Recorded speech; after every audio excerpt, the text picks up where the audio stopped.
2.5 ವರ್ಷದ ಗೌರ್ಮೆಂಟ್ಗೆ ಸರ್ 2.5 ವರ್ಷದ ಗೌರ್ಮೆಂಟ್ಗೆ ಜನ ಕೊಡೋ ವರ್ಡಿಕ್ಟ್ ಅಂತ 2.5 ವರ್ಷದ ಗೌರ್ಮೆಂಟ್ಗೆ ಜನ ಕೊಡೋ ವರ್ಡಿಕ್ಟ್ ತೀರ್ಪು ಅಂತಾರೆ.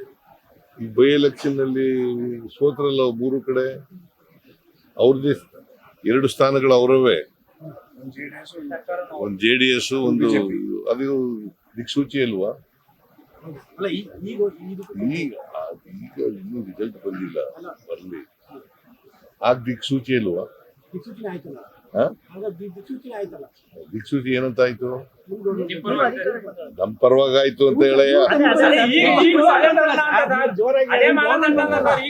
ನೀನ್ ಮೆಲ್ಗೆ ಹೇಳ್ತೀಯ ನೋಡಪ್ಪ, ಅದೇ ಮಾನದಂಡ. ಯಾವ ಎಲೆಕ್ಷನ್ ಆದ್ರೂ ಕೂಡ ನಾವೇ ಗೆಲ್ತೀವಿ. ಕರ್ನಾಟಕದಲ್ಲಿ 28ಕ್ಕೂ ನಾವೇ ಗೆಲ್ತೀವಿ. ಸ್ವಲ್ಪ ಬದಲಾಗಿದೆ ಸರ್ ದಾವಣಗೆರೆ. ಯಾಕೇನ್ ಗೊಂದಲಾಗಿದೆ? ಶಮನ ಆಗಿದೆ. ಯಾರು ಅಧಿಕೃತ ಕಾಂಗ್ರೆಸ್ ನಲ್ಲಿ ಇದ್ದವರು ನಿಂತಿದ್ದಲ್ಲ, ಅವ್ರು ರಿಟೈರ್ಡ್ ಆಗಿದ್ದಾರೆ. ಸಿಎಂ ಸ್ಥಾನದ ವಿಚಾರದ ಚರ್ಚೆಗೂ ಇದು ತೆರೆ ಬಿಟ್ಬಿಡುತ್ತಾ ರಿಸಲ್ಟ್ ಅಂತ? ಸಿಎಂ ಸ್ಥಾನದ ಅದಕ್ಕೂ ಸಂಬಂಧ ಏನೇ ಇಲ್ಲ, ಅದಕ್ಕೂ ಇದಕ್ಕೂ ಸಂಬಂಧನೇ ಇಲ್ಲ.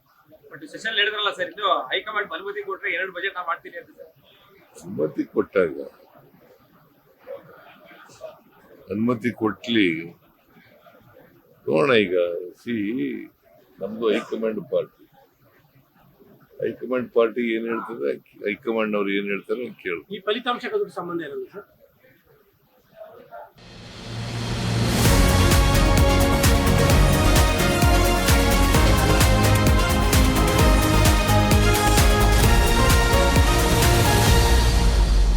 ಫಸ್ಟ್ ವೇವ್ ನ್ಯೂಸ್, ನಿಮ್ಮ ದಾರಿ ನಮ್ಮ ಜವಾಬ್ದಾರಿ.